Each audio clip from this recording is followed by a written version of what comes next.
आज की शुरुआत करते हैं चाय, कॉफ़ी या जो आप लेना पसंद करें।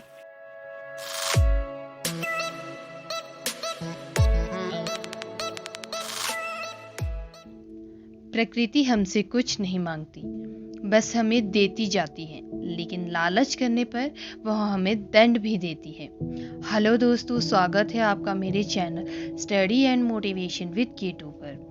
आज की वीडियो में हम बात करेंगे वर्ल्ड एनवायरनमेंट डे यानी कि विश्व पर्यावरण दिवस के बारे में। इस वीडियो के द्वारा हम जानेंगे कि आज पर्यावरण के सामने क्या क्या समस्याएं हैं और हम इसे बचाने के लिए क्या क्या कर सकते हैं। लेकिन उससे पहले अगर आप मेरे चैनल पर नए हैं तो इसे जल्दी से सब्सक्राइब कर दीजिए और साथ ही बेल आइकन को दबाना बिल्कुल ना भूलें। ये बिल्कुल फ्री है। तो चलिए शुरू करते हैं। यदि देखा जाए तो ये दिन हमारे भविष्य के बारे में है। अगर हमारा पर्यावरण नहीं बचेगा तो हम भी नहीं बचेंगे।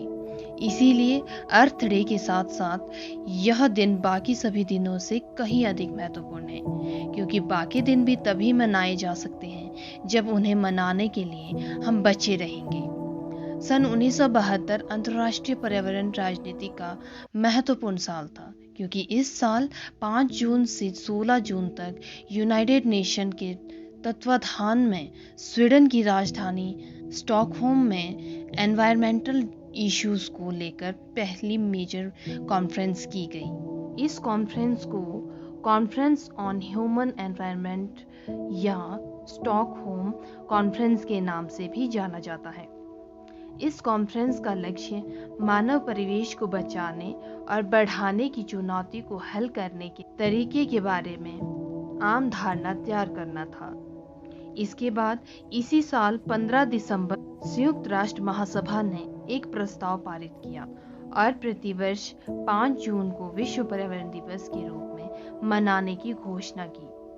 आधिकारिक तौर पर विश्व पर्यावरण दिवस पहली बार 5 जून 1974 को मनाया गया और उस समय इसकी थीम थी ओनली वन अर्थ। ये तो थी इतिहास की बातें। अगर आप 90s से पहले की जनरेशन है तो शायद आपको याद होगा कि जब हम छोटे थे तो हमारे घरों के आसपास ढेरों गौरैया चहचहाया करती थी, और जब हमारी माँ छत पर गेहूं सुखाती थी तो उस समय भी गेहूं के आसपास कई सारी गौरैया मंडराती रहती थी। इसी तरह शहरों में मछली बाजार के पास भी ढेरों गिद्ध मंडराते रहते थे। आखिर कहाँ गए ये सब? हमने मोबाइल टावर के रेडिएशन, अंधाधुंध शिकार, प्रदूषण और ऐसी ही अन्य चीजों से इन्हें खत्म कर दिया है। और इनकी क्या बात करें, अगर सेव टाइगर प्रोजेक्ट ना होता तो शायद आज भारत को कोई दूसरा नेशनल एनिमल खोजना पड़ता। पूरे विश्व में हर साल करीब 55 लाख लोग दूषित हवा की वजह से ही मर जाते हैं, जो कुल मौतों का लगभग 10% है। शायद आपको जानकर हैरानी होगी कि भारत के 11 शहर दुनिया के सबसे अधिक प्रदूषित शहरों में शामिल हैं। लगातार बढ़ते हुए प्रदूषण से समुद्र भी नहीं बचे हैं। हम पर्यावरण में इतनी अधिक कार्बन डाइऑक्साइड छोड़ रहे हैं कि समुद्र तक का पानी एसिडिक होता जा रहा है। हमने अपने घर बनाने के लिए इतने जंगल काट दिए हैं कि आज बायोडाइवर्सिटी खतरे में पड़ गई है। फर्टिलाइजर के बेहिसाबी इस्तेमाल ने खेतों को इतना जहरीला बना दिया है कि उनमें उगने वाली सब्जियां खाने से फायदे कम हैं और नुकसान ज्यादा हो रहे हैं। बेहिसाब पानी की बर्बादी के कारण भूजल स्तर तेजी से गिरता जा रहा है। कई सालों से जमे ग्लेशियर आज तेजी से पिघल रहे हैं। दोस्तों, ऐसी बातों की लिस्ट इतनी लंबी है कि सभी को यहाँ बताया नहीं जा सकता। बस इतना समझ लीजिए कि अगर हमने पर्यावरण को बचाने के लिए अभी से प्रयास शुरू नहीं किए तो शायद बाद में हमें इसका मौका भी नहीं मिलेगा और आगे आने वाली पीढ़ियों के लिए बहुत ही मुश्किल हो जाए। क्या कर सकते हैं हम? ये भूल जाइए कि सरकार क्या करती है, क्या नहीं करती है, पड़ोसी क्या करते हैं, क्या नहीं करते हैं, परिवार साथ देता है या नहीं देता है। बस अपनी रिस्पॉन्सिबिलिटी लीजिए कि मैं अपने स्तर पर पर्यावरण को बचाऊंगा या बचाऊंगी। अगर पृथ्वी को बचाना है तो अपनी आदतों को सुधारना होगा, जैसे रीयूज करके।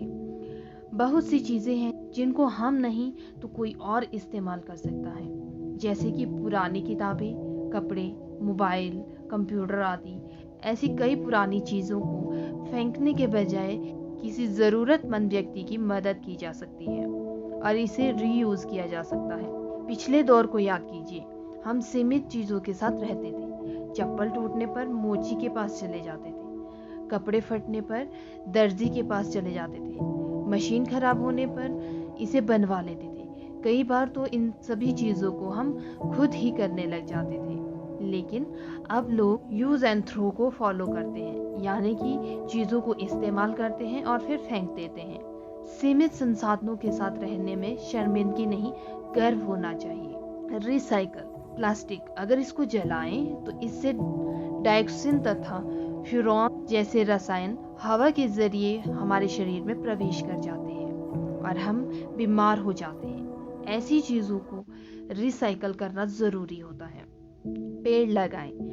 ये आप अच्छी तरह से जानते हैं कि हमें अधिक से अधिक पेड़ लगाने चाहिए, पर ऐसा करता कोई नहीं है। इसके लिए एक काम किया जा सकता है।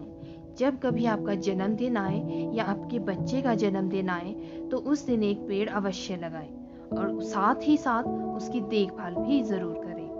प्लास्टिक बैग को ना कहें। जब भी आप घर से बाहर निकलें, अपने साथ हमेशा एक कपड़े का बैग ज़रूर ले जाएं, ताकि दुकानदार से आपको प्लास्टिक का बैग ना लेना पड़े।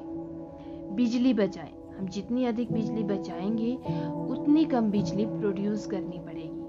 भारत में कुल बिजली उत्पादन का लगभग 65% थर्मल पावर प्लांट से होता है, जो कोयले का इस्तेमाल करते हैं और पर्यावरण में CO2, SO2 जैसी गैस, जहरीली गैस छोड़ते हैं। पानी बचाएं। जितना हो पानी को उतना ही प्रयोग करें।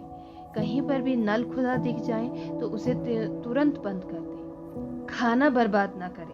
जितना खाना हो उतना ही लें, बच भी जाए तो उसे बाद में कंज्यूम कर लें। जितना अधिक हम अन्न उगाते हैं उतना अधिक प्राकृतिक संसाधनों पर दबाव पड़ता है। पैदल चले या साइकिल का प्रयोग करें। आज पड़ोस की दुकान तक भी लोग पैदल नहीं जाते हैं, जबकि जितना आप पैदल चलेंगे उतना स्वयं भी स्वस्थ रहेंगे और पर्यावरण को भी बचाएंगे। दोस्तों, वर्ल्ड एनवायरनमेंट डे पर्यावरण को बचाने के बारे में है। बहुत से लोग इस वीडियो को देखेंगे और भूल जाएंगे, लेकिन मैं आपसे यही कहना चाहूँगी कि आप नेचर से जुड़े रहिए, कुछ ना कुछ ऐसा करिए जिससे हमारे पर्यावरण को लाभ पहुँचे। आई एम श्योर आप ऐसा कुछ ना कुछ ज़रूर करेंगे। याद रखिए, माँ की भी सहने की एक क्षमता होती है। वह बच्चों को पहले प्यार से चुप कराती है, लेकिन जब बच्चा नहीं मानता तो उसे थप्पड़ भी मारती है। अब तक हमारी धरती माँ भी हमें प्यार कर रही है, लेकिन जिस दिन वो रूठ गई, उसका थप्पड़ मानव सभ्यता की नींव तक को हिला कर रख देगा। चलिए सुधर जाते हैं, प्रकृति की गोद में फिर लौट जाते हैं। तो दोस्तों, अगर आप भी एनवायरनमेंट डे से रिलेटेड कोई बात शेयर करना चाहते हैं तो नीचे कमेंट बॉक्स में लिख सकते हैं। हम फिर मिलेंगे कुछ नई बातों के साथ और कुछ नई यादों के साथ। अगर ये वीडियो आपके लिए हेल्पफुल रहा हो तो इसे लाइक, कमेंट और सब्सक्राइब ज़रूर कर दें। साथ ही अपने दोस्तों के साथ शेयर भी कर दें। Thank you for watching. मुस्कुराते रहें।